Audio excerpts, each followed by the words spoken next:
Ok. A continuación, ya para entrar en materia del seminario, voy a presentar al expositor que va a impartir la sesión de hoy. Su nombre es Hermann Thomas Ehrenfeld. Él es psicólogo de la Pontificia Universidad Católica de Chile, magíster en psicología de la Universidad de Montreal, Canadá, y especialista en neuropsicología infantil. Ahora le damos el paso a Germán para que inicie su presentación. Gracias. Muchas gracias, Francisca. Muy buenas tardes a todos. Espero que estén teniendo una buena jornada y estén preparados para esta exposición que vamos a presentar el día de hoy. Sí, me gustaría invitar a aquellos que puedan activar sus cámaras y así voy a poder interactuar y también ver el rostro de los participantes. Todos aquellos que puedan, que no esté quizás afectado por la velocidad del internet, ¿cierto? Yo les invito a que la puedan prender. Bien, el seminario de hoy se titula El uso de VICE 4 en adultos con TDAH, cuál es su utilidad para detectar problemas de atención. Y esto está enmarcado, ¿cierto? Como dijo anteriormente Francisca, con respecto al próximo curso que vamos a dar en ADIPA sobre la certificación de VICE 4. Bueno, como objetivos en este seminario, hoy día vamos a revisar un poco sobre la literatura en TDAH en adultos. En un segundo momento, vamos a describir un poco qué dice la literatura actualmente sobre el uso de VICE 4 en jóvenes y en adultos con TDAH.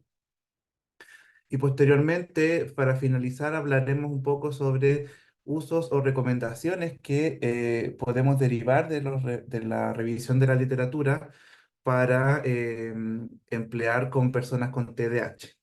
¿Sí? Bueno, para introducir un poco a aquellos que no conozcan, VICE 4, ¿es cierto? VICE 4 es la escala de inteligencia para adultos de Wechsler y está en la cuarta edición, ya la cuarta generación de las escalas Wechsler. Y este es un instrumento que se utiliza a nivel mundial.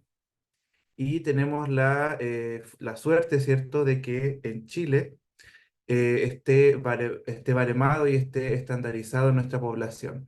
¿Qué significa esto? Significa que el instrumento que yo voy a utilizar fue testeado en población chilena y también las normas o los puntajes cuantitativos van a estar ajustados a la realidad de nuestro país, algo que no todos los países tienen, como ustedes pueden observar. Actualmente los países de habla hispana o que tienen hablantes hispanos, ¿cierto? Solamente España, Chile, Colombia, México, Estados Unidos, ¿cierto? Tienen normas de VICE 4. En ese sentido, tenemos una suerte grande en nuestro país. VICE 4, ¿cierto? Es una batería de inteligencia, ¿cierto? Está compuesta de 15 subpruebas, las cuales ustedes pueden administrar a través de estos materiales que yo estoy mostrando aquí enfrente. VICE 4 cuenta con 3 cuadernillos de estímulos, también tiene un set de cubos, como pueden ver aquí a la izquierda, y también la batería incluye el manual de administración donde se repasan las reglas estandarizadas para la administración de los test. ¿Sí? En cuanto a la estructura de VICE 4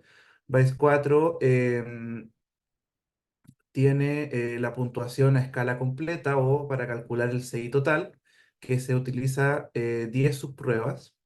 Y también se pueden calcular cuatro índices principales, que son el índice de comprensión verbal, el índice de razonamiento perceptual, el índice de memoria de trabajo y el índice de velocidad de procesamiento.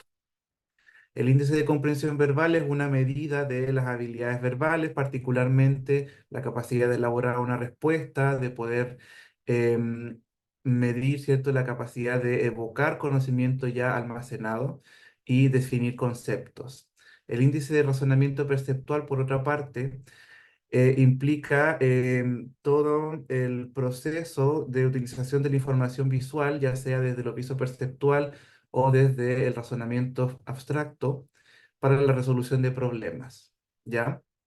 El índice de memoria de trabajo y velocidad de procesamiento son dos índices que evalúan particularmente el procesamiento de la información. El índice de memoria de trabajo es una medida de la memoria de trabajo, entendido como una función ejecutiva, que tiene que ver con la capacidad de retener y manipular información en el corto plazo. Por otra parte, el índice de velocidad de procesamiento trata de evaluar la velocidad de procesamiento, entendido este constructo como la capacidad para tomar decisiones, ¿cierto? Y la agilidad con la cual se pueden resolver tareas cognitivas sencillas, ¿sí? Vice 4, a diferencia de, por ejemplo, la versión anterior, además de poder calcular las puntuaciones, ¿cierto? Y analizarlo de manera normativa, nosotros ya podemos hacer un análisis entre las puntuaciones que se le llama puntaje para análisis, ¿sí? Esta sección que está en la página posterior a la primera hoja. Aquí podemos hacer un análisis de comparación de diferencias donde yo contrasto los índices que obtuve de la evaluación de Vice 4 para calcular discrepancias, ver qué tan alejadas o distintas están las habilidades entre sí. También puedo hacer un análisis de fortalezas y debilidades a nivel de subpruebas. Y algo que es menos utilizado, quizá menos conocido, pero que está disponible en la cuarta versión, es el análisis de procedimiento, que sería el análisis o la utilización de las puntuaciones de procesos, ¿cierto? Que tratan de evaluar más bien la manera en que el evaluado resuelve el objetivo. Generalmente las pruebas de inteligencia nosotros estamos acostumbrados a obtener el resultado, a medir si la persona hace o no hace la tarea que nosotros le pedimos. Pero no siempre eso es suficiente para poder estimar o hacer una hipótesis diagnóstica. En ese sentido, a veces es bueno, y según, por ejemplo, la aproximación neuropsicológica de Boston, tenemos que mirar más allá de solamente la realización de la actividad. En la manera en que el evaluado llega a la respuesta es tan importante como el resultado que obtiene. Aquí vamos a tener en este análisis de procedimiento comparaciones de puntuaciones que son em, que no se utilizan para calcular el CI o los índices principales, pero que sí son de la calidad de la respuesta. Por ejemplo, cuántos dígitos logró recordar en la tarea de dígitos directos o cómo fue el puntaje por separado de las tres tareas de retención de dígitos. Esta información es útil y puede ser importante de interpretar cuando tenemos que llegar a algún acuerdo. Por otro lado, ¿qué sabemos sobre el TDAH? El TDAH o el trastorno por déficit de atención con hiperactividad, ¿cierto? Actualmente es una condición que se clasifica según el DSM dentro de la categoría de los trastornos del neurodesarrollo. Vamos a repasar un poco los criterios diagnósticos del déficit atencional con hiperactividad para poder un poco describir y tener un peso común sobre lo que es la condición. El trastorno por déficit atencional, según los criterios diagnósticos del DSM, implica de que, en primer lugar, la persona tendría un patrón de inatención o hiperactividad que estaría caracterizado por seis o más de los síntomas que yo voy a nombrar a continuación, ¿ya? Ahora, es importante que sepan que estos síntomas o estos signos que trata de describir el DSM, que como ustedes saben es más desde el paradigma de la psiquiatría, y más bien tratan de ser signos que puedan sugerir, ¿cierto?, la presencia de un trastorno, pero no se limitan a eso, ¿ya? No necesariamente vamos a observar todos o cada uno de los signos que se van a describir aquí para poder definir si hay un trastorno o no. Además, también recuerden que los síntomas no son explicados por otra comorbilidad o por otra condición, como por ejemplo desafío, oposición o dificultades para entender las tareas. ¿Ya? En el patrón de inatención, para que digamos que hay un patrón de inatención en el despeje del TDAH, tiene que haber al menos seis de estas categorías, de estos síntomas, ¿cierto?, en la infancia. Y para personas mayores de 17 años, con 5 ya podemos hablar de un patrón de inatención de TDAH. El primero, ¿cierto?, son la dificultad para prestar atención a los detalles, generalmente descuidos, errores en el trabajo, en el colegio. Otra dificultad es para poder mantener la atención en la ejecución de algunas tareas, no solamente las del colegio, sino también inclusive las recreativas, conversaciones, realizar atención en clase, etcétera, etcétera. Otra dificultad que puede estar relacionada con un patrón de inatención es esta idea de que pareciera que la persona no escucha cuando yo le hablo directamente. Y eso es porque la persona está, digámoslo así, le cuesta prestar atención al interlocutor que le está hablando, entonces pareciera como si no escuchase o fuese sordo, por decirlo así, ¿ya? Otro signo es que no sigue las instrucciones, no terminan las tareas escolares o no terminan, ¿cierto?, las actividades que se proponen. Otro signo es la dificultad para organizar tareas y actividades, y esto genera dificultades en el trabajo, dificultades en las relaciones interpersonales, etcétera, etcétera, ¿cierto? Y son actividades que pueden ser desde tareas del trabajo o compromisos, ¿cierto? Que se puedan acordar entre dos personas.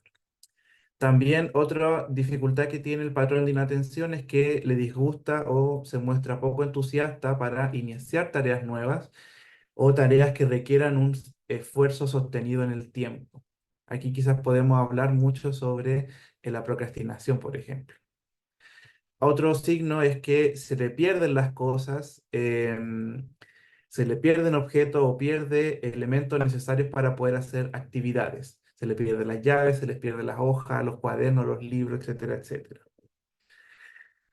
Otra de estos patrones de inatención, ¿cierto? Es que puede ser distraído muy fácilmente por los estímulos externos o también que, por ejemplo, olvida las actividades de la vida cotidiana.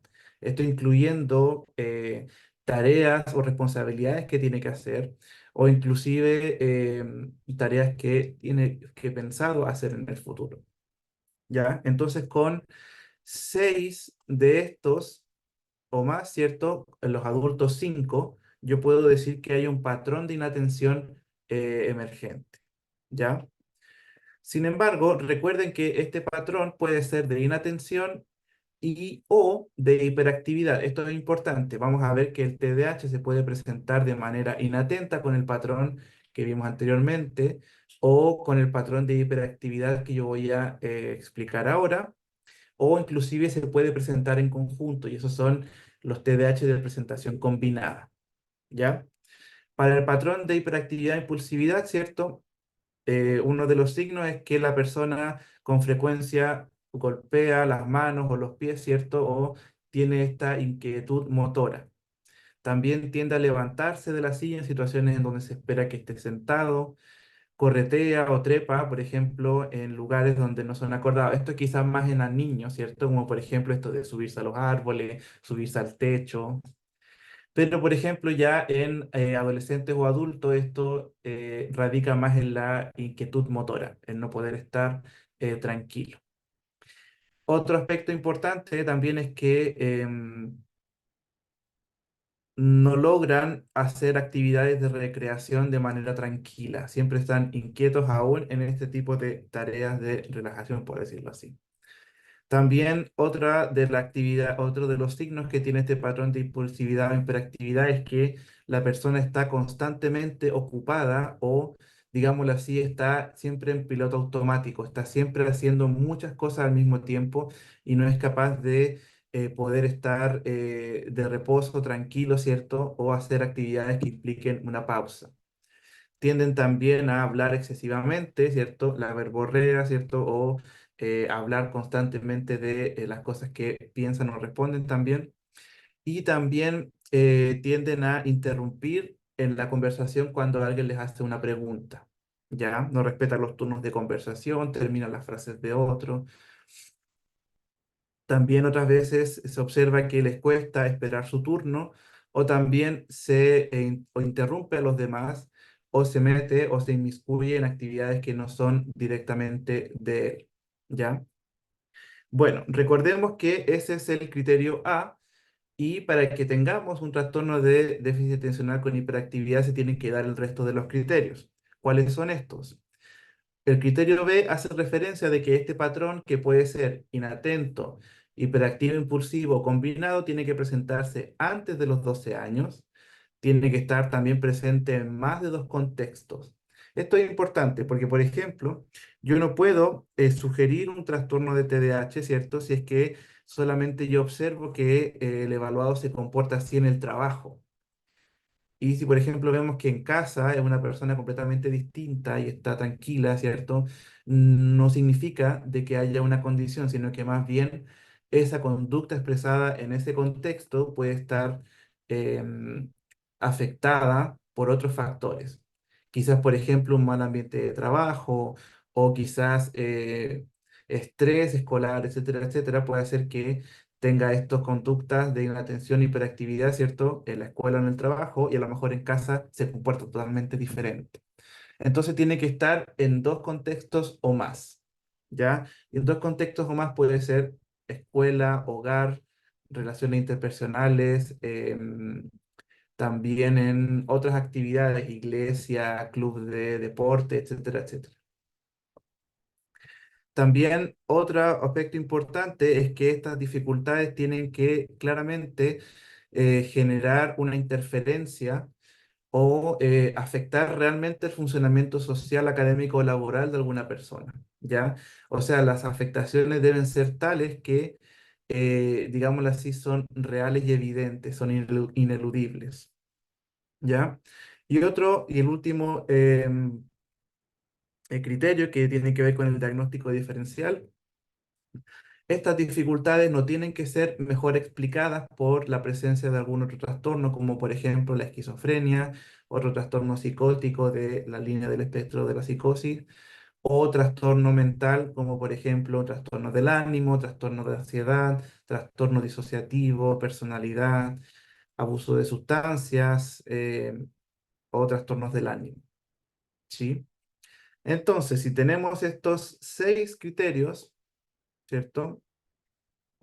Ya podemos hablar, perdón, 5, podemos hablar de que sí habría un trastorno por déficit atencional con hiperactividad.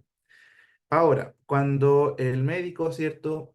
O el clínico tiene que hacer este diagnóstico, además también seguramente va a tener que especificar algunas cosas como plantea el manual de la psiquiatría. Uno va a tener que verificar si la presentación es combinada más desde la atención o desde la hiperactividad, como ya le expliqué. También posiblemente explicar si está o no en remisión parcial, que esto significa de que em, no se han cumplido completamente todos los criterios diagnósticos durante los últimos 6 meses y digámoslo así que estaría mejor, estaría menos presente estas dificultades en su perfil. También la gravedad, ¿cierto? Y esto generalmente se estima de manera cualitativa, ¿ya? Generalmente un TDAH que pueda generar un problema, digámoslo así, a nivel familiar, que no tenga consecuencias graves, posiblemente lo vamos a considerar de leve a moderado. Pero si, por ejemplo, un TDAH que hace que la persona cometa errores graves en el trabajo y que debido a eso sea despedido, claramente ahí la afectación va a ser mayor, ¿sí? También existen otras categorías del déficit atencional. Está el trastorno por déficit de atención especificado, que en el fondo es una categoría que inventaron en el DCM, ¿cierto? Para decir cuando la persona no cumple con todos los criterios. Por ejemplo, los 5 criterios que yo mencioné, ¿cierto? O a lo mejor el patrón de inatención o hiperactividad no está del todo estipulado con las 6 o las 5 características. Entonces está esta categoría que, digámoslo así, es como una categoría comodín para decir, mire, aquí esto pareciera un TDAH, ¿cierto? Pero no está del todo clarificado, ¿cierto? Como lo dicen los libros, ¿ya? Y ahí la única diferencia con la otra presentación, que es el trastorno no especificado, es que en este sí se opta decir cuál es el motivo por el cual no se cumple el criterio y por el otro no. Supongamos que en la anterior tengo un déficit atencional, pero además también tengo que la persona consume sustancias, ¿cierto? Es adicto a la heroína y además también tengamos tener un problema de personalidad. Posiblemente bueno, de todas maneras, el trastorno, ¿cierto? El criterio dice que no tiene que ser explicado mejor por cualquier otra condición, ¿cierto? En ese caso, posiblemente la persona podría decir, sería un trastorno específico, perdón, especificado porque cumple solamente con algunos de los criterios. ¿Qué pasa, por ejemplo, con una persona que a lo mejor está saliendo de un tratamiento oncológico? Posiblemente puede parecer que hay dificultades, ¿cierto? Pero en realidad si se explican por otra condición, no sería un TDAH propiamente tal.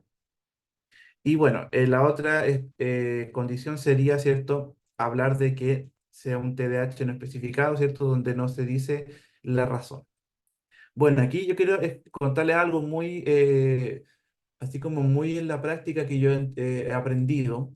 El DSM es un manual diagnóstico que se creó en Estados Unidos, ¿cierto? Que, digámoslo así, la gran utilidad es para poder clasificar las enfermedades, ¿cierto?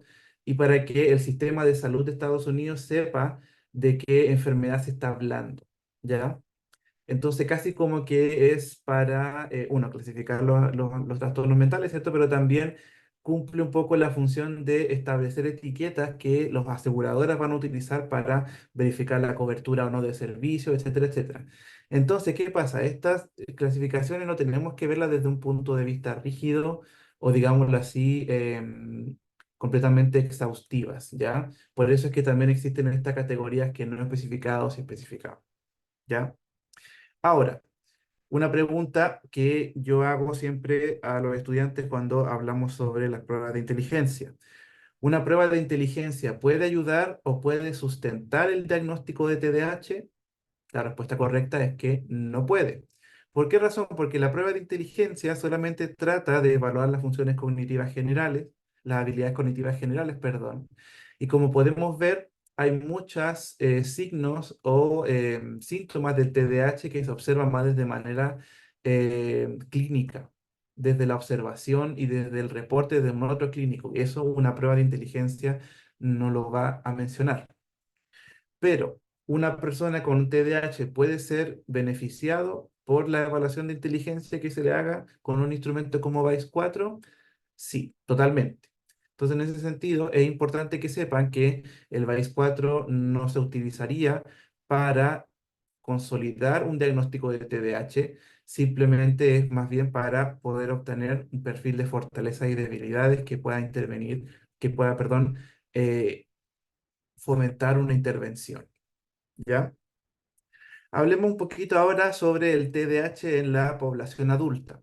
Y como por ejemplo aquí vemos a la izquierda los niños, ¿cierto? Cuando presentan dificultades en la atención, nosotros estamos muy acostumbrados a verlos en la escuela, ¿cierto? Que tienen problemas para permanecer sentados, miran la hora, ¿cierto?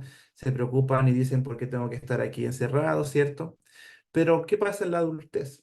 ¿Cuánto de esto cambia en realidad a lo que nosotros estamos quizás acostumbrados? Si nosotros conocemos quizás personas en nuestro mundo adulto que tienen dificultades para poder hacer o cumplir todas sus tareas en el trabajo, se aburren o, por ejemplo, tienen dificultades en seguir alguna conversación. En ese sentido, es importante que sepan que el TDAH vamos a ver que puede evolucionar con el paso del tiempo y no es que se cure o que sea algo transitorio, ¿ya? De hecho, ya desde 2002, algunos autores señalan de que la percepción del TDAH sigue siendo muy afectada o reducida al mundo infantil, cuando vemos que en realidad la falsa creencia de que el TDAH se cura con el tiempo es mentira, o sea, no es real. De hecho, se ha visto en estudios longitudinales que hasta un 80% de las personas que tienen TDAH en la infancia siguen manteniendo estas dificultades en lo largo de su vida. ¿Sí? Este gráfico, esta línea de tiempo, la encuentro súper buena y les dejo aquí la referencia por si la quieren ver, ¿cierto? Un artículo escrito en México súper bueno sobre el TDAH. Fíjense cómo ha cambiado la noción de lo que era el TDAH desde quizás las primeras representaciones ya desde el siglo XVIII hasta hoy en día en el siglo XXI con el DSM-5. Fíjense que el TDAH se ha llamado desde torpeza motora, defecto de control moral y falta de inhibición volitiva, daño cerebral, disfunción cerebral mínima, síndrome hiporquinético. Ya se después llamó desde el DSM-3, DSM-3 revisado, DSM, perdón, trastorno por déficit atencional. Y ya hoy en día hablamos de trastorno por déficit de atención con hiperactividad, perdón, e hiperactividad. ¿Sí? Es interesante porque cada uno de los manuales diagnósticos va a decir si va cambiando o no algunas de las condiciones a través del tiempo y a veces es bueno saber un poco la historia. Ahora aquí habría que agregar en 2022 está la versión revisada del DSM-5, pero no ha habido grandes cambios en cuanto a la conceptualización del TDAH. ¿Ya? En cuanto a la prevalencia, se estima de que en niños al menos el 5% de la población tendría TDAH, pero como ya les mencioné anteriormente, otros estudios han remarcado el hecho de que los niños continúan y se transforman en adultos, ¿cierto? Y continúan teniendo las mismas dificultades, ¿ya? Estudios de prevalencia en adultos hablarían de que algunos tendrían entre un 2,8% de prevalencia en los adultos. En el caso de Chile tenemos datos de la población infantil, pero no tenemos muchos datos sobre la población de adultos, datos recientes también. Entonces, en ese sentido, también falta un poco de investigación. Se ha dicho desde temprano, ¿cierto? El TDAH tiene una alta heredabilidad, vale decir que hay un componente genético de por medio. Y hay un 50% de probabilidades de que un familiar directo que tenga TDAH, su hijo, su padre también puede tener. Y en el caso de los gemelos, hasta un 92%. También en el 80% de los casos hay comorbilidades graves, como por ejemplo trastornos del ánimo, trastornos de ansiedad, abuso de sustancias, trastornos de personalidad, trastornos de aprendizaje o inclusive trastornos de conducta antisocial, ¿sí? Y bueno, nosotros en el adulto, ¿cierto? Posiblemente consideramos el TDAH como un problema de atención, de impulsividad, ¿cierto? Pero la verdad es que esto puede afectar aún más nuestra calidad de vida de lo que nosotros pensamos. Problemas de sueño, la desorganización, el hiperfoco, esto de que las personas con TDAH no logran concentrarse de manera estable y hay momentos en los que cuando tienen que terminar una actividad lo logran hacer en último momento, ¿cierto? Pero generando bastante agotamiento. Problemas psicosociales, vamos a hablar un poco de ellos además también. Problemas de trastorno obsesivo compulsivo, aspectos sensoriales, problemas con la alimentación, etcétera, etcétera. ¿Sí? Esto es importante. No hablamos mucho del efecto psicosocial que tiene el TDAH en la adultez, pero la verdad es que es bastante grande.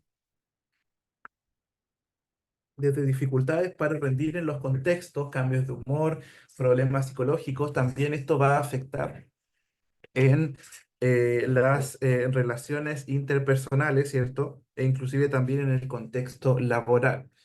Eh, Se observan también dificultades, por ejemplo, para recordar aspectos de la infancia, mantenerse en tareas menos estimulantes, o inclusive también puede implicar la deserción estudiantil. Adultos que no dejan, o terminan, no dejan, perdón, no terminan la escuela formal o los estudios superiores. Para aquellos que estén familiarizados con la terapia ocupacional o con más bien la integración sensorial, fíjense que se ha demostrado que los adultos con TDAH tienden a tener mayor problemas de integración sensorial, tanto hiper o hiposensibilidad en comparación con los adultos de controles sanos. Esto sería interesante porque no se habla tanto del efecto de la integración sensorial en adultos, pero en este caso con el TDAH sí sería algo presente y muy importante de abordar. Ahora, ¿cómo es el tratamiento farmacológico para las personas con TDAH? Generalmente hay muchos mitos en torno a esto. pero la medicina, ¿cierto?, ha estipulado y ha creado dos grandes tipos de medicamentos para tratar el TDAH. Están los psicoestimulantes, que entre ellos se encuentra el metilfenidato, Aradix, Ritalin, Rufen, creo que se llama otra presentación, muchísimas otras, ¿cierto? Y también otros que son de la familia de los psicoestimulantes, que son anfetaminas, ¿ya? Las anfetaminas generalmente, según lo que leí en la evidencia, ¿cierto? Son medicamentos más de segunda línea y generalmente se dan cuando el metilfenidato no funciona. Aún así también cuando los psicoestimulantes no funcionan, existe un fármaco que es no psicoestimulante, que es la atomoxetina, que es un inhibidor de la recaptación de serotonina que funciona para mediar las dificultades de la atención. ¿Cuál es el problema de la motoxetina? Es que es muy cara. Es mucho más barato el metilfenidato o los psicoestimulantes. ¿Ya? Bueno, con respecto al tratamiento farmacológico, no soy de las personas que dice que una pastilla va a arreglar todo, eso claramente es imposible, pero yo creo, y todos los psicólogos, los profesionales de la salud aquí presentes, debiésemos tratar de quitar los mitos sobre la medicación, ¿cierto? Y los beneficios a corto y a largo plazo que esto puede generar en la vida de las personas. Entonces, en ese sentido, debiésemos ser, dentro de lo posible, promotores, ¿cierto? Y promover la adherencia al tratamiento, ¿ya? Ahora, ¿cómo o qué dice la evidencia sobre VAX4, ¿cierto? En población con TDAH de adultos y jóvenes. Y aquí fíjense que una de las primeras investigaciones que quise mostrar es esta, ¿cierto? Que es la comparación de dos medidas de memoria de trabajo en un grupo de adolescentes y adultos con TDAH. Este es un artículo que se publicó en 2019 y trata un poco de verificar un poco eh, cómo sería la expresión, ¿cierto?, de un perfil cognitivo de TDAH en algunas pruebas neuropsicológicas. Y em, la gran pregunta que uno podría hacer es que ¿existen diferencias en el perfil o en los resultados de una prueba de inteligencia en personas que tienen TDAH de las que no? La verdad es que hay mucha investigación al respecto y toda esta señala de que en realidad los resultados siempre son muy, muy variados. Pero una cosa que, por ejemplo, de esta investigación recalca es que este criterio de que la persona olvida las actividades cotidianas con facilidad, muchas veces no está muy bien medido en las pruebas neuropsicológicas. ¿Por qué razón? Porque generalmente nosotros para medir memoria de trabajo hacemos tareas como recordar imágenes, decir números, repetir letras, números, etcétera, etcétera, y no tienen mucha, digámoslo así, concordancia con la realidad o, digámoslo así, validez ecológica, ¿ya? Podríamos entender, ¿cierto?, de que un olvido de las actividades cotidianas o de lo que tiene que hacer, lo podemos traducir en déficit de memoria de trabajo, ¿ya? ¿Y cómo es que medimos la memoria de trabajo en adultos? Como yo les mencioné, ¿cierto? Todavía siguen utilizándose estos test que miden la memoria de trabajo más desde estímulos particulares, sin mucha validez ecológica, ¿ya? También se ha visto de que las personas con TDAH tienden a tener más dificultades en retener información verbal en la mente. Por ende, en este artículo, los autores se plantearon la pregunta, ¿cierto? Si existirían o no diferencias en la población de adultos con y sin TDAH en estas medidas de atención. Y también ellos postulan o creen que eh, las pruebas en las que el evaluado tenga que decir letras o números no son tan sensibles como otras pruebas de memoria de trabajo que sí implicarían em, el recuerdo o el contar una historia, por ejemplo, ¿ya? Entonces, bueno, en este estudio científico, ¿cierto? Utilizaron una muestra de 220 adolescentes y adultos, ¿cierto? Y las medidas que se utilizaron fue el índice de memoria de trabajo de PAES 4, también el índice de comprensión verbal de VAIS 4 para poder medir si la capacidad de recuerdo de la historia, ¿cierto? Podía estar mediado o no también por las habilidades verbales y también la prueba de memoria lógica de la escala de memoria de Wechsler, tercera edición, ¿ya? Ellos pretendían demostrar dos grandes puntos. En un primer lugar, ¿cierto? Querían saber si es que los adultos o no podían tener puntuaciones muy, muy diferentes, controles sanos versus las personas que tienen TDAH. Y además también querían verificar si es que realmente las pruebas que implican recordar cifras, números, como les mencioné anteriormente, son más sensibles o no que otra que ellos proponían, ¿cierto? Que es el test de contar una historia, ¿sí? Y bueno, ¿qué encontraron ellos? Fíjense que en este grupo ellos tomaron todos los participantes de la muestra y los clasificaron de acuerdo a su índice de comprensión verbal en tres grupos. Aquellos que tenían un índice de comprensión verbal promedio, otros que lo tenían medio alto, ¿cierto? Muy alto, perdón, en VAIS 4 se habla muy alto, o en otros que tenían en rango superior, vale decir, de 130 hacia arriba. Hicieron estas divisiones y a su vez también tomaron los resultados de la muestra versus los resultados de la muestra de estandarización de VAIS 4 en Estados Unidos. ¿Y qué se encontró? Fíjense que podemos ver aquí una diferencia bastante grande entre las personas de los controles y las personas con TDAH, donde se observa una mayor discrepancia entre el índice de comprensión verbal y la memoria de trabajo, o el índice de comprensión verbal versus la tarea de memoria lógica que evalúa memoria de trabajo verbal, ¿sí?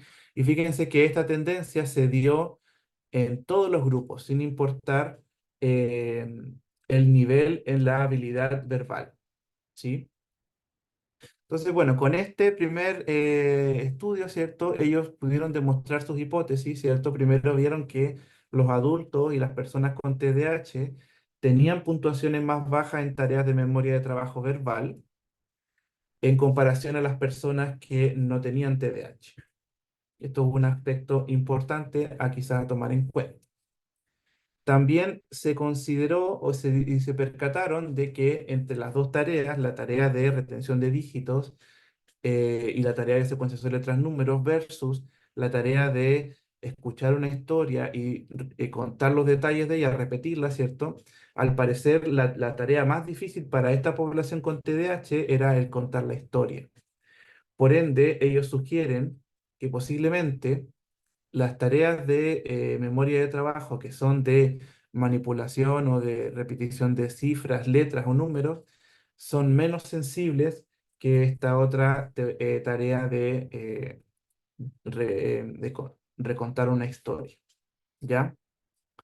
También, ¿cierto? Si vamos en comparación con los grupos normativos, vemos que las personas con TDAH tendrían mayores discrepancias entre las medidas de memoria de trabajo y comprensión verbal, ¿sí? Ahora, esto es interesante, ¿cierto? Porque yo planteaba que una de las dificultades que tiene la evaluación neuropsicológica en personas con TDAH, ¿cierto? Es la validez ecológica de las mediciones. Brown y Barkley, dos autores, ¿cierto? Muy, muy conocidos en el campo del TDAH, ellos creían que los tests para medir funciones ejecutivas no funcionan tan bien para evaluar este dominio en las personas con TDAH, porque los tests carecen de esta validez ecológica. Como yo les comentaba, validez ecológica hace referencia a que las pruebas no son tan compatibles con lo que uno ve en la realidad o en el día a día. Por ejemplo, cuando nosotros queremos constatar que una persona tiene olvidos o no recuerda ciertos datos o información, eso, las pruebas de retención de dígitos o secuenciación de letras números no lo miden del todo, no lo miden de la misma forma, por ende no se expresa igual. Entonces, en ese sentido, ellos creen que tareas de memoria de trabajo que estén relacionadas con contar historias o saber los detalles de una historia y poder repetirlo, ¿cierto? Tendría muchísima más utilidad que simplemente medir si la persona recuerda o no una cantidad de dígitos, ¿sí? Entonces, en ese sentido, este primer artículo nos menciona o quizás nos hace reflexionar en que la evaluación de las funciones ejecutivas tendría que ser más válida ecológicamente en personas con TDAH, particularmente en adultos. Y eso sería que tendríamos que mirar más allá de simplemente pasar retención de dígitos o secuencias de letras números, ¿sí? Un segundo artículo que encontré interesante es este que trata de plantear la pregunta si nosotros podemos o no observar perfiles específicos de personas con TDAH en el país 4, ¿ya? Y yo les comenté anteriormente que la literatura refiere que los adultos con TDAH tienen déficits neurocognitivos muy sutiles y son muy variados en los resultados de las pruebas de neuropsicología, ¿ya? ¿Qué significa esto? Que en realidad las puntuaciones no son tan distintas del promedio y que a veces una población puede tener muchísimas resultados que no son congruentes como para decir que esto se manifiesta de tal forma, ¿ya? Hoy en día, por ejemplo, ya no hablamos de buscar un endofenotipo o un perfil específico de TDAH, sino que más bien la gente trata de empezar a identificar grupos o subtipos de adultos con TDAH. Y este artículo tomó en consideración una pregunta que muchas personas que utilizan las escalas Wechsler se hacen cuando tienen que trabajar con TDAH en niños o en adultos. ¿Son el índice de memoria de trabajo y el índice de velocidad de procesamiento buenos marcadores para eh, evaluar un TDAH y particularmente en adultos con TDAH? Entonces, en este otro estudio, fíjense que tomaron 179 adultos con TDAH, aplicaron las medidas de memoria de trabajo y velocidad de procesamiento de VAIS 4, pero también otro tipo de medidas para ver factores asociados, por ejemplo, un test de función premórbido, una evaluación clínica de TDAH, también midieron riesgos de depresión, ansiedad y también hicieron algo muy importante que a lo mejor nosotros en Chile no tenemos, pero que se está haciendo en otras partes, son test de validez de performance. ¿Qué pasa? Es muy curioso y en este caso en Chile yo no sé si ha ocurrido, pero sí pasa en Estados Unidos que muchos adultos simulan tener TDAH para que ellos puedan recibir eh, una prescripción médica para conseguir metilfenidato, por ejemplo, o psicoestimulante. Entonces, ¿qué pasa? No sé si ustedes habrán visto en algunas series, por ejemplo, se me viene una en la mente en la que un chico, ¿cierto?, para poder rendir bien en la escuela, iba a mentirle al psicólogo para decir que tenía TDAH cuando en realidad estaba estresado y tenía dificultades, ¿cierto? Em, para como rendir con todo lo que tenía que hacer. Entonces él quería simular o engañar al psicólogo para decir que tenía un TDAH. ¿Y qué pasa? Yo dentro de la revisión de literatura encontré que ya en dos artículos, ¿cierto? Tratan de un psicólogo de decir cuándo realmente observamos un TDAH real y cuándo están fingiendo. Algo súper raro porque en realidad uno diría, ¿para qué fingir que alguien tiene TDAH o no? ¿Cierto? Pero cada país tiene sus propias reglas y seguramente lo hacen para poder conseguir los medicamentos. Bueno, entonces estos test de validez de performance son pequeñas medidas que se calculan a partir de las puntuaciones de los test para poder verificar la coherencia. En este artículo también utilizaron otras medidas de otros test, pero voy a hablar de una en particular. Y bueno, ellos también hicieron otra técnica para analizar los resultados, que es el análisis latente de perfiles. No quiero entrar en mucho detalle porque en realidad es bastante complejo, pero simplemente el análisis de latente de perfiles trata de que las personas, perdón, los investigadores tomaron las puntuaciones por individual de cada persona y trataron de agruparlas siguiendo algunos modelos teórico, ¿cierto? Y con un software que ellos mencionaron en el artículo para tratar de ver cómo se podrían explicar o distribuir mejor las puntuaciones de la prueba. Es como casi ser como un análisis factorial exploratorio, por decirlo así, pero a través de las puntuaciones de la prueba. Y bueno, ¿qué se encontró? Se encontró que dentro de su muestra había un modelo que explicaba mejor el desempeño de las pruebas en cuatro tipos de perfiles. ¿Y cuáles son estos cuatro tipos de perfiles? Son las personas que puntúan bajo en memoria de trabajo y velocidad de procesamiento, las personas que puntúan promedio, las personas que puntúan alto en memoria de trabajo y las personas que puntúan alto en velocidad de procesamiento. Vamos un poco a discutir los resultados de esto y en realidad vamos a ver un poco el hallazgo que ellos encontraron. Fíjense que en el 48% de la muestra que ellos tenían, ¿cierto? Las personas tenían un desempeño promedio en memoria de trabajo y velocidad de procesamiento. Casi la mitad de sus evaluados, ¿cierto? Ellos tenían un desempeño, digámoslo así, promedio, típico, en los índices de memoria de trabajo y velocidad de procesamiento. Otro 32% había personas en las que tenían un mejor desempeño en velocidad de procesamiento con un índice de memoria de trabajo en promedio. Y ellos recalcan que particularmente esto ocurría en mujeres. Y el resto de los grupos fueron solamente el 11% de los casos. Entonces, en este sentido, fíjense que casi la gran mayoría de las personas, ¿cierto?, que evaluaron se dieron cuenta de que el desempeño en las pruebas de memoria de trabajo eran dentro del promedio. Entonces, realmente podríamos decir que un puntaje alto o bajo en memoria de trabajo podría significar que hay TDAH.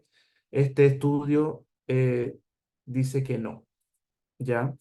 Más bien sugiere que las puntuaciones de las personas con TDAH generan perfiles muy heterogéneos y que un desempeño acorde a lo esperado no es contradictorio con un diagnóstico de TDAH. Entonces aquí, en ese sentido, recordemos, y esto les puede servir de utilidad, un adulto con TDAH puede tener puntuaciones en promedio de VAIS 4 en los índices de memoria de trabajo. Entonces, en ese sentido, la utilidad de la prueba no va a ser para diagnosticar o para sugerir o descartar un TDAH, sino que más bien debiésemos nosotros poder ver aspectos cualitativos de la misma. Ahora, para ir finalizando, vamos a ver qué recomendaciones podemos extraer de la revisión de la literatura, ¿cierto?, para la utilización de VAIS 4. Y primero quiero citar este artículo que es de este año, de 2024, y es bien interesante porque ellos estaban tratando de comparar una medida que yo voy a hablar ahora más adelante, que se llama eh, el Readable Digit Span, que es como, digámoslo así, traducido en español, es el span de dígitos confiable. ¿Ya? Voy a explicarlo. Y en el fondo él trata de comparar si esa medida con el desempeño de secuenciadores de transnúmeros pueden ser útiles para especificar si hay o no dificultades en atención o un TDAH. Pero bueno, ¿qué cosas podemos hacer y quizás tomar en cuenta para observar en el VAIS 4 con un TDAH en adulto? Primero, ¿cierto? Va a ser fundamental realizar el análisis de fortalezas y debilidades porque, como estuvimos viendo, ¿cierto? Gran parte de la población de adultos generalmente tiene una discrepancia bastante grande entre algunas puntuaciones y si citamos la primera investigación, esto ocurría mucho en la comprensión, en la comparación ICB-IMT, ¿ya? Entonces, en ese sentido, comparar siempre las fortalezas y debilidades del perfil van a ayudar a que nosotros tengamos una idea clara sobre el panorama. Otro aspecto importante que ustedes debiesen utilizar es el análisis de procedimiento y particularmente observar algunas mediciones que ofrece el análisis de procedimiento en cuanto a la memoria de trabajo y la atención. Por ejemplo, se ha documentado mucho de que las tareas de dígitos directos, dígitos orden directo, generalmente, o de retención de dígitos directos, es una tarea de span atencional o control atencional según la teoría Cattell-Horn-Carroll, mientras que la tarea de dígitos inversos y secuenciados sería más una tarea de memoria de trabajo. Entonces, una comparación que diga que hay una diferencia significativa entre alguna de estas podría quizás sugerir el predominio de una habilidad por sobre la otra, ¿sí? Y también otro aspecto, ¿cierto? Que, por ejemplo, nuestra revisión anterior sugirió, la prueba de claves podría ser útil para, según plantea Leib, ¿cierto? Y los colaboradores, tendría alguna sensibilidad en cuanto a las personas que tienen un mejor o peor desempeño asociado a dificultades de atención. También el autor de este artículo que yo les mencioné, ¿cierto? Él propone mirar el desempeño de retención de dígitos y secuencias de letras números, y algo que se podría hacer, que se ha documentado que lo han utilizado o no para otras poblaciones, es calcular esta puntuación de Readable Digit Span, que en el fondo implica sumar la mayor secuencia de dígitos inversos y directo para obtener un número total, que eso podría significar como un puntaje de corte. En el artículo aquí, en más detalle, explica cómo se ha utilizado esta medida anteriormente, inclusive era antes un cálculo que se hacía en versiones anteriores de Vice 4 y que sigue siendo útil, pero algunos cuestionan de que en realidad esto puede ser útil no solamente para TDAH, sino para otras condiciones, como por ejemplo traumatismo cefalocraniano u otras enfermedades neurodegenerativas, ¿sí? Y bueno, eso es la utilidad, ¿cierto?, que podemos ver según la evidencia de VICE 4 en la población de adultos con TDAH.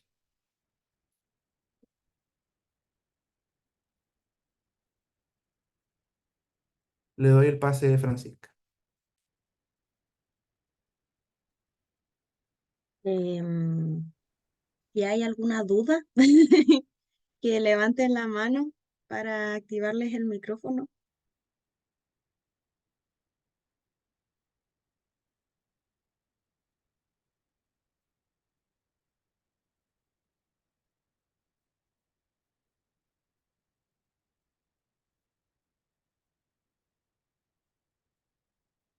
Y Jessica, adelante.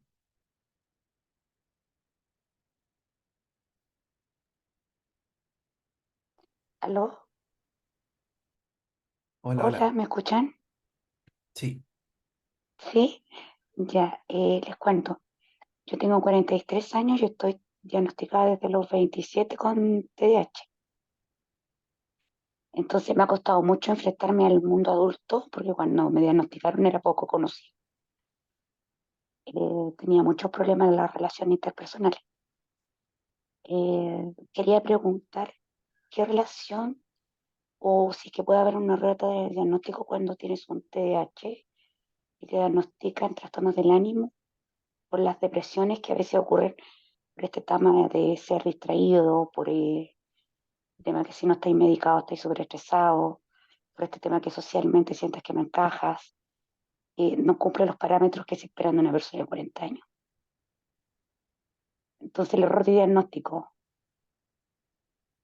¿El rol o el error de el diagnóstico? error de diagnóstico en estos casos, cuando los comparan con otra patología, con que te dicen que eres ansioso depresivo, otro dice que tienes trastorno bipolar, y en consecuencia a veces eres un TDAH no diagnosticado. Ujú. Bueno, ahí y agradezco su pregunta, Jessica, ¿cierto? Ahí lo importante siempre va a ser primero llegar al buen diagnóstico, y para eso hay que verificar si las dificultades de la atención se explican por lo que presume lo que dicen las indicaciones del criterio diagnóstico o por otra condición. Hay que entender que el TDAH generalmente siempre se va a presentar en la infancia o hasta inclusive antes de los 12 años, porque se entiende que el TDAH es un trastorno del neurodesarrollo. Entonces, por ejemplo, si alguien recibe un diagnóstico de adulto, posiblemente ese diagnóstico le va a hacer sentido sobre cosas que vivió en su infancia, ¿ya? pero si el diagnóstico en sí no se explica por una condición del neurodesarrollo, sino por otros factores, posiblemente hay que explorar más y hacer un diagnóstico diferencial. ¿Qué pasa? Dificultades en la concentración podemos tener muchas personas, personas que han recibido estrés postraumático, que han tenido depresión, que han tenido consumo de sustancias. También, ¿qué pasa si, por ejemplo, en mi trabajo yo tengo un jefe que me asedia, que ha sido violento, etcétera, etcétera? Yo claramente no me voy a sentir cómodo para trabajar ni no voy a rendir. Entonces, ¿qué pasa? Ahí hay que considerar que las dificultades de la atención o se explican por un evento más reciente o digámoslo así, localizado o por una condición del desarrollo. Vale decir que la persona nació con ciertas características, ¿cierto? Con un cerebro distinto, ¿cierto? Neurodivergente, que requiere, ¿cierto? De otros estímulos o quizás de otros esquemas para poder, em, digámoslo así, adaptarse. Y ahora, ¿qué pasa? Por ejemplo, Jessica, ya me hace acordar de un caso que yo vi, eh, un adulto joven, 36 años, que él venía a consultar por un TDAH. Él lo habían despedido del trabajo y estaba teniendo problemas con su polola porque las dificultades en la atención estaban muy, digámoslo así, afectando mucho. ¿Y qué pasa? O sea, él también tenía todo un tema, digámoslo así, de ánimo, ¿cierto? Estaba deprimido porque lo habían despedido, estaba afectando a su pareja, tenía insomnio y tenía otras comorbilidades que la literatura ha descrito que se pueden presentar. Entonces, el caso del TDAH en adulto es algo real, es algo que no se conocía del todo y que tenemos que hoy en día quizás más normalizar y hablar al respecto. Yo he visto todos estos casos en donde yo, que tengo más experiencia trabajando en niños, hacemos el diagnóstico al niño y el papá dice, ay, sí, yo también era así cuando chico. Y termina dándose cuenta de que él también tenía dificultades de la atención, ¿cierto? Que nunca se ha dirigido, ¿cierto? Ha tratado de abordar. Entonces, en ese sentido, yo creo que ahí la diferencia va a ser en que se haga un buen estudio, una buena anamnesis, una buena historia clínica para determinar si se cumple con una condición o algo aislado. Y después nosotros tratar quizás hablar sobre la aceptación y lo positivo que es que uno pueda seguir un tratamiento, una psicoterapia, un tratamiento farmacológico para abordar todo el aspecto psicosocial. Porque no solamente es no solamente es alguien que no se puede concentrar, sino que siempre, como usted dice, ¿cierto? Hay una historia asociada detrás. Generalmente las personas con TDAH se sienten, como usted también dijo, excluidas o se sienten que algunas se sienten que son como el florerito de mesa, otras de que eran el reír de los demás, etcétera, etcétera. Entonces, es toda una historia que también se tiene que abordar desde la historia vital de la persona y además también tratar de buscar las adecuaciones para que la persona pueda tener su mayor desempeño en su contexto actual. Eso le podría decir, Jessica. Muchas gracias. ¿Te puedo agregar algo pequeño? Ujú, sí. Eh, bueno, claramente cuando niña, yo, bueno, en mis tiempos, zona rural, estos diagnósticos no se hacían.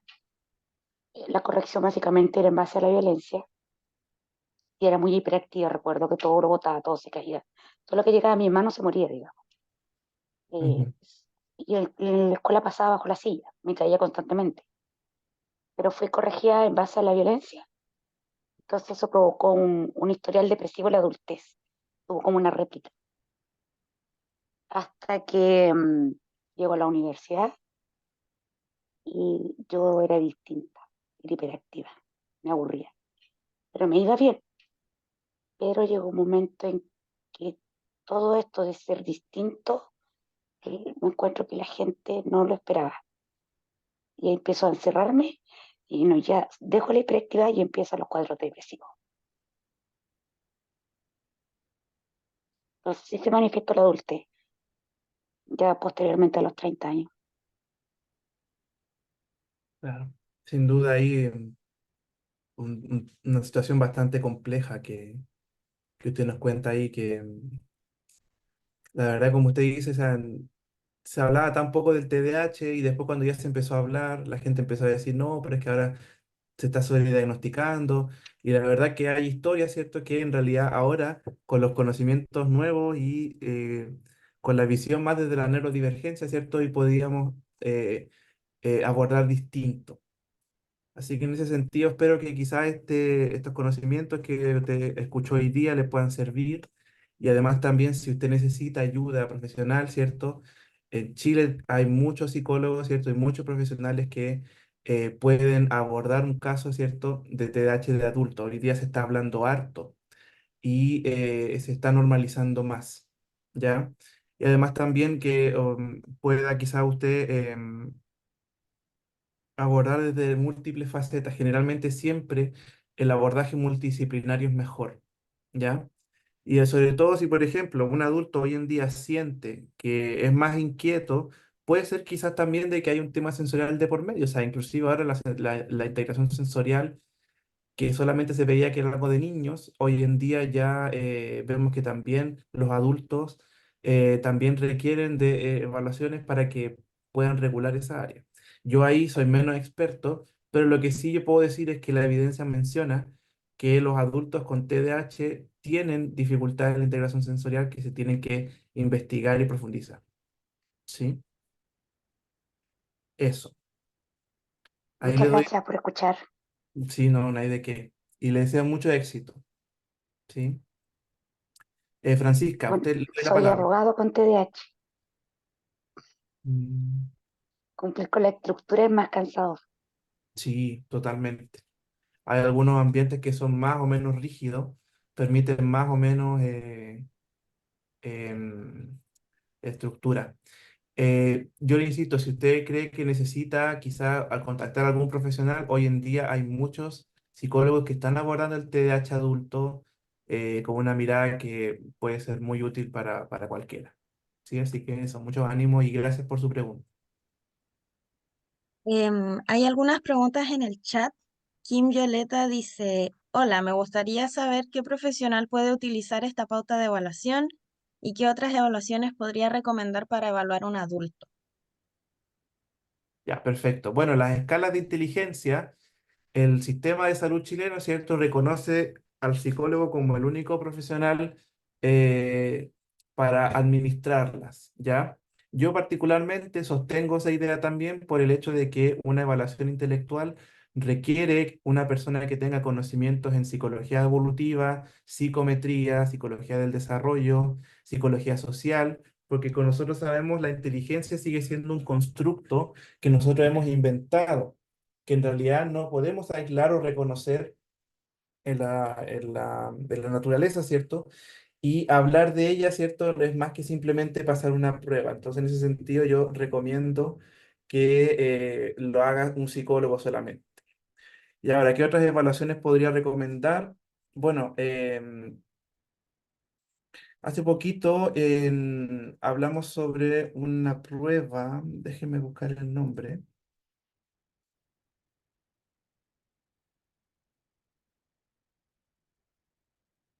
No me acuerdo en qué seminario lo hicimos, creo que allá.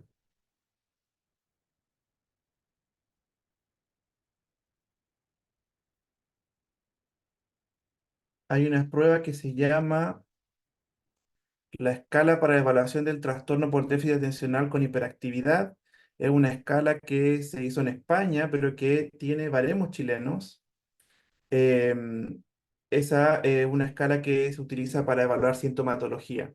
Las escalas de tipo conductual también son útiles. Por ejemplo, una escala para evaluar funciones ejecutivas podría ser útil, pero en ese sentido para adultos es más restringido, ¿ya? Aún así, hay muchos test que evalúan sintomatología y en ese sentido son más sensibles, porque recuerden que el diagnóstico tiene que ser a base de observación. Entonces, no solamente por un test cognitivo, ¿cierto? Yo voy a decir que la persona tiene unos problemas para concentrarse. Eso también está muy anclado a la experiencia personal, ¿ya? Eso con respecto. Voy a leer las preguntas del chat. Dice María, además de una historia clínica para el diagnóstico, ¿existe otro test específico de TDAH que facilite esto? Bueno, ahí ya respondí un poquito, ¿cierto? Em, Está esta escala. em, Déjenme ver si la puedo compartir. Esta es una ficha. Sí, la puedo compartir. Entonces aquí la voy a dejar en el chat. Ahora dice, ¿cómo trabajamos el TDA o el TDAH en la clínica? ¿Tiene bibliografía que recomiende? Sí. De hecho, encontré una revisión sistemática que habla sobre la psicoterapia en trastornos de TDAH, ¿cierto? Los voy a tratar de compartir también. Voy a mostrarla para que la puedan eh, ver.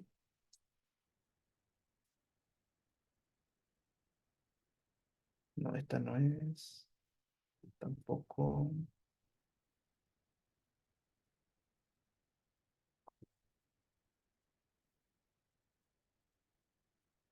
Déjenme ver. Está de libre acceso también. TDAH adulto.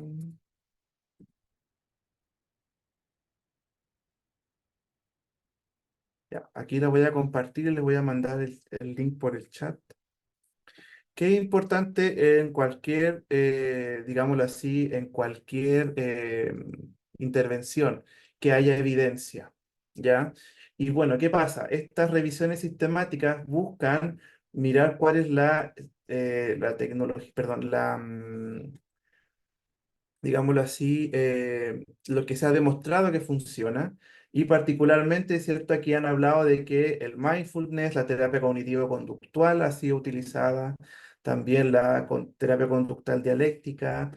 Van a ver ahí que hay muchísimas referencias que hablan de qué abordajes psicoterapéuticos se necesitan. Yo lo que podría sugerir, sin ser experto en el área, que uno también tiene que trabajar toda la parte psicosocial asociada al TDAH. Hay muchos problemas de autoestima, muchos problemas de dificultades de asociación, historias de vida que se vieron afectadas por la condición. Entonces, en ese sentido también es importante de abordar. ¿Ya? Dice, ahora tengo una consulta, el TDA está en el GES. Buena pregunta. No lo sé, creo que no. Ah, ya, Daniela dice que no. Sí, yo sé que está, por ejemplo, reconocido, em, bueno, en el CIE-11, ¿cierto? El síndrome de déficit atencional le llaman también algunas clasificaciones médicas más antiguas, está incluido en el PIE, ¿cierto? Pero no está en el GES. Dice Jocelyn, hola, buenas noches. Mi consulta va enfocada en si la intervención debe incorporar el trabajo desde la función ejecutiva en adultos. Sí, seguramente, pero nosotros vamos a trabajar función ejecutiva a través de, no de la remediación cognitiva, sino que ojalá a través de estrategias de gestión y planificación de las actividades. Entonces, en ese sentido, a veces el enfoque va a ser más bien desde la rehabilitación a partir de objetivos SMART, objetivos que sean medibles, que sean específicos, que sean logrables en el tiempo y que estén acotados a la realidad de la persona. ¿Ya? Aileen dice, muchas gracias por la presentación. Quisiera consultar cómo se puede tener un diagnóstico confiable, qué más se puede tener en cuenta aparte de la anamnesis y el cumplimiento de los criterios del DSM. Yo creo que ahí va a ser muy importante, Aileen, que uno busque a alguien que tenga experiencia, ¿ya? Y en ese sentido, también experiencia y que además también se puede hacer una, una anamnesis, ¿cierto? Una entrevista en profundidad, ¿sí? Pero yo recomendaría eso, que alguien tenga experiencia trabajando con personas con TDAH. Ya, ahora sí, Pia y después Demi.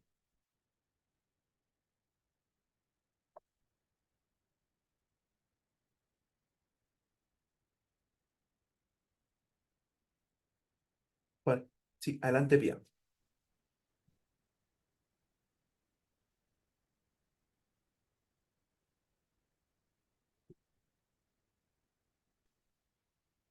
No la escucho, no sé si activó su micrófono, pero no la escucho.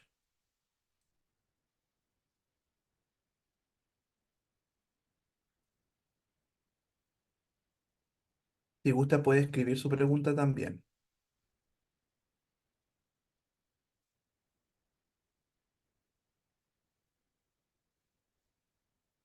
Si no le molesta, mientras tanto, podemos quizá darle la palabra a Demi. y mientras usted arregla su micrófono, ahí después puedo escuchar su pregunta también. Deme, usted levantó la mano. Hola, buenas, ¿me escuchas? Sí, Hola, gracias por la presentación. Eh, tengo una duda. Lo que pasa es que, bueno, a mí me diagnosticaron autismo, pero una endocrinóloga, por el tema de asociación con el síndrome de ovario poliquístico. Y yo he investigado harto sobre el tema y, bueno, no sé si usted sabrá cómo esto, pero creo que el síndrome de ovario poliquístico está como muy asociado con el TDA, TDAH y el autismo en niñas, como en hijas de mujeres que tengan síndrome de ovario poliquístico y bueno, y en los hijos e hijas. Entonces, mi duda es como si todo esto tiene como un origen genético puede ser real que una persona o una mujer que tenga síndrome de ovario poliquístico tenga este tipo de trastorno, o todavía esto está como en investigación. me pregunta, ¿asociado el ovario poliquístico con autismo y TDAH al mismo tiempo? Claro, el SOP, el síndrome sí, que de origen endocrinológico. Bueno, mire, ¿qué se ha visto? Se habla del eje psiconeuroinmunoendocrino. ¿Qué significa esto? El sistema inmune, el sistema endocrino, ¿cierto? Y el sistema nervioso están intrínsecamente unidos, ¿cierto? Y afectan directamente la conducta o inclusive el estado de ánimo, ¿ya? Yo particularmente no soy muy experto del área, pero sí le puedo decir que es plausible que algunas dificultades en la atención o quizás en el arousal, en el estado de alerta, pueden estar relacionadas con un tema endocrinológico. ¿Ya? Ahora, particularmente en el ovario poliquístico, ahí no sabría decirle porque no soy médico y ni conozco la afectación que podría tener.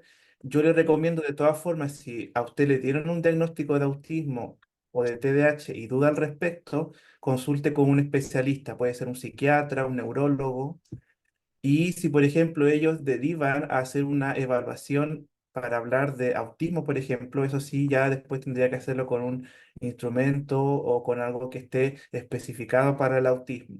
Existen las evaluaciones, por ejemplo, el A2-2, que es una escala de evaluación de observación de autismo, y bueno, además también, mire, algo importante que no es el foco del día de hoy, pero que igual es importante, hay que tener mucho cuidado con el diagnóstico de autismo en mujeres, porque ocurre mucho lo que le llaman el masking o ¿cómo se dicen en español?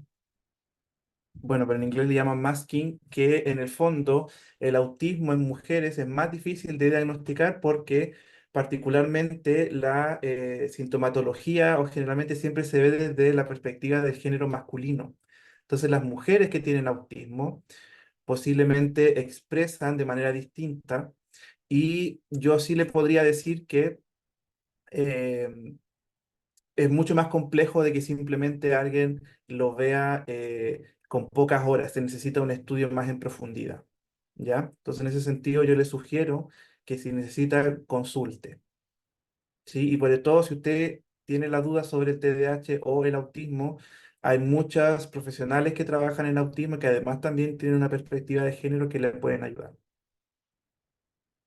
¿Sí? Antes de darle la palabra a Alejandra, quiero leer unas preguntas del chat. Dice Roberto, igual ayude a tener en cuenta que el déficit atencional en adultos no solo se manifiesta con dificultades para mantener la atención en una tarea, sino que también en priorizar tareas, olvidar tareas cotidianas, tener constantemente pendientes sin terminar y un sinfín de cosas, presentaciones particulares. Sí. Y lo que dice Constanza también, la regulación emocional, los cambios en el ánimo también a veces están incluyo. Por eso es que el TDAH adulto tiene harta comorbilidad con otros trastornos psiquiátricos y necesitan abordaje. Y ahora, ¿qué pasa? Generalmente la psiquiatría, cuando da un medicamento, a veces ese medicamento puede matar dos pájaros de un tiro.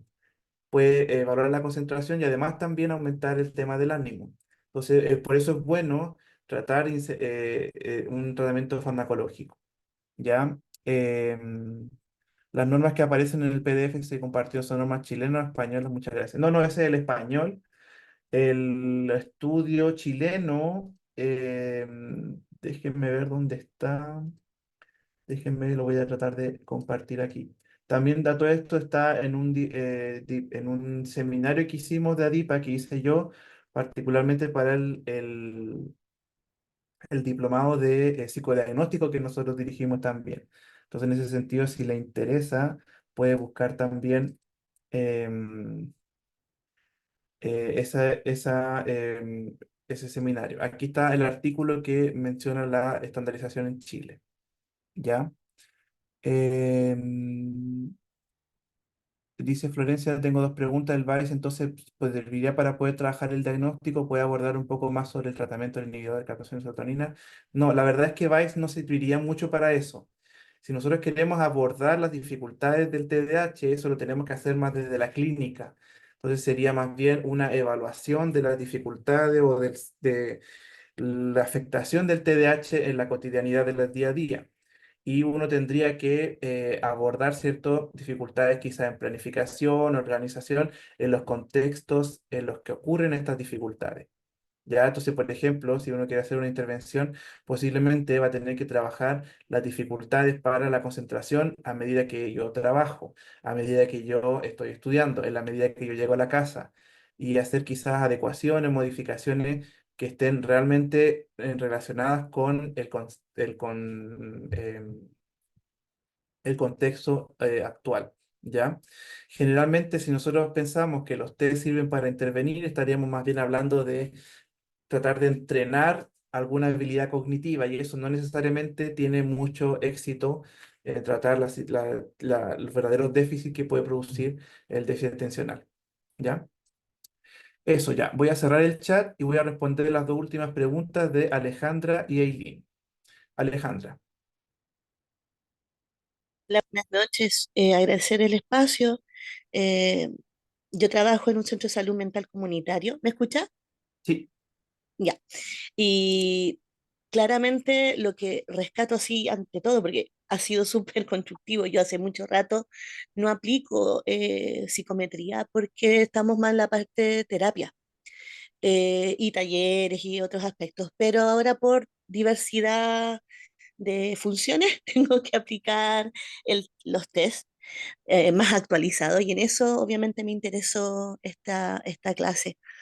Pero claramente, tengo 20 años ya de experiencia, efectivamente lo que usted dice es esto de la ecología como término, porque Ujú, efectivamente escuchaba a la otra persona desde el síndrome premenstrual o poliquístico, en fin, y con lo neuro, es tan correlacionado todo que en verdad, claro, lo de intelectual nos puede servir, bueno, en el caso de un centro de salud mental, de atención pública, va a ser para postular a carnes credenciales de discapacidad, que complementen para un IVADEC u otras instancias, ¿verdad?, que pueden estar alterándose o alteradas.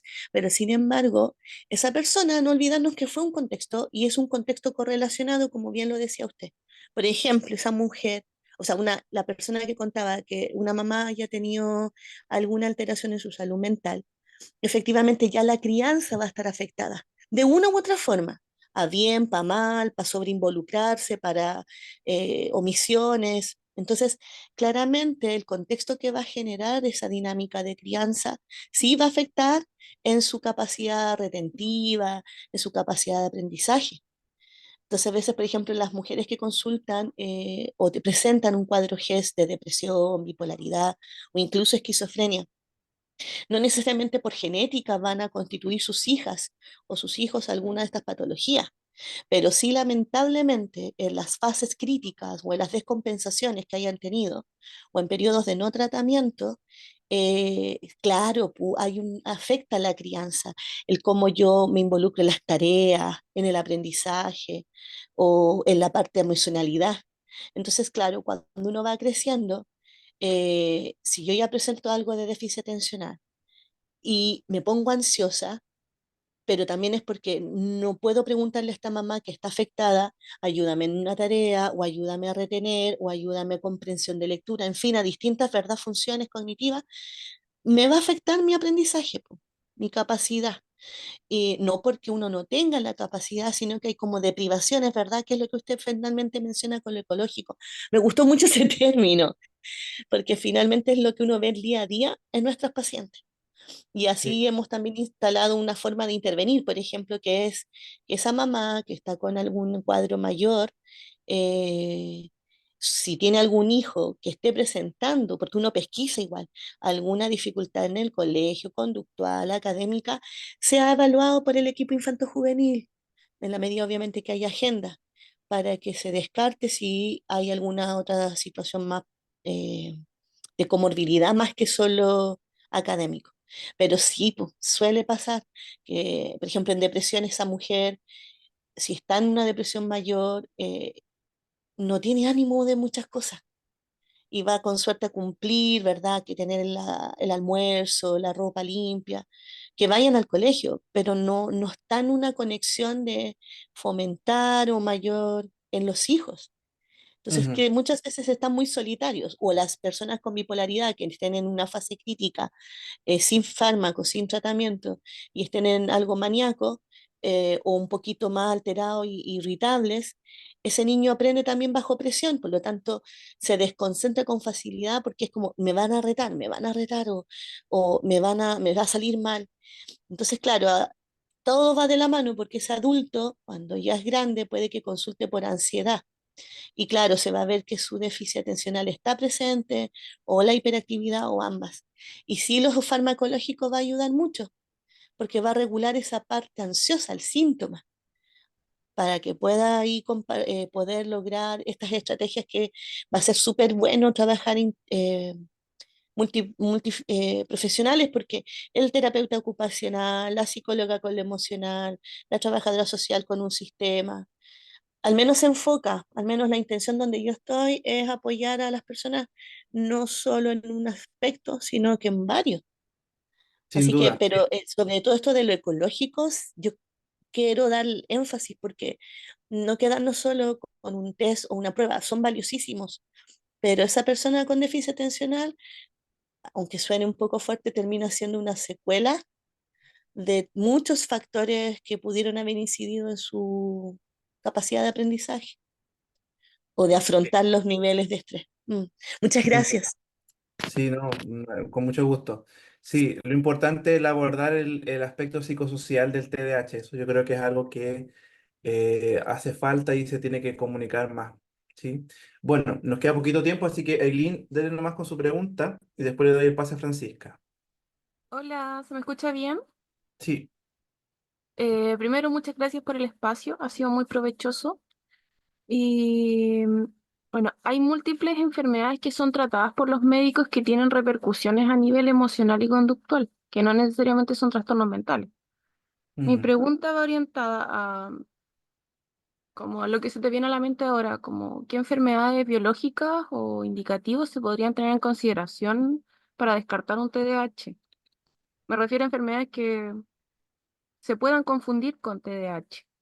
Yo sí, sé que eso tiene que ver más con lo psiquiátrico, con los psiquiatras, los médicos, pero igual creo que tener conocimiento o al menos una idea como psicólogo puede evitar un error en el diagnóstico.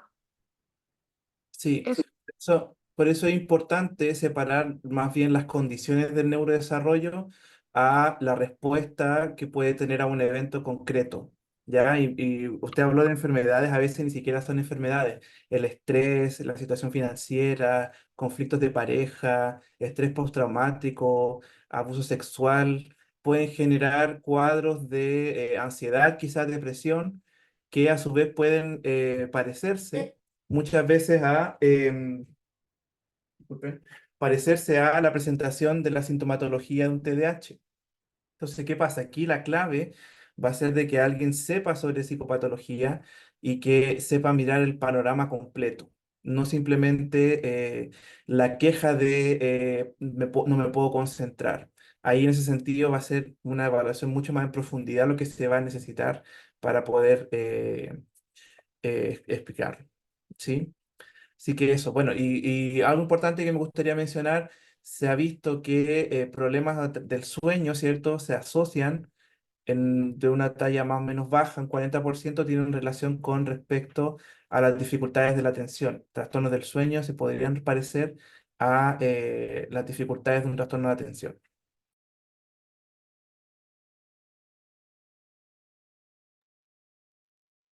¿Sí? Así que ahí le doy la palabra a Francisca. Ujú, ok, muchas gracias a todos por sus preguntas y también darle las gracias a Germán por haber dado esa tan buena presentación. No sé si quiera dejar invitados a los participantes para el curso como última cosita antes de pasar al sorteo. Sí, claro. Bueno, Francisca ahora va a proceder al sorteo, ¿cierto? Ojalá para todos los psicólogos, estudiantes de psicología, ¿cierto? Del último año, el curso de la formación de VICE 4 y vamos a poder ver la administración, la corrección y la interpretación del instrumento, ¿cierto? Vamos a revisar casos clínicos y va a ser una ayuda para poder hablar sobre la última escala de evaluación de inteligencia disponible para adultos en Chile.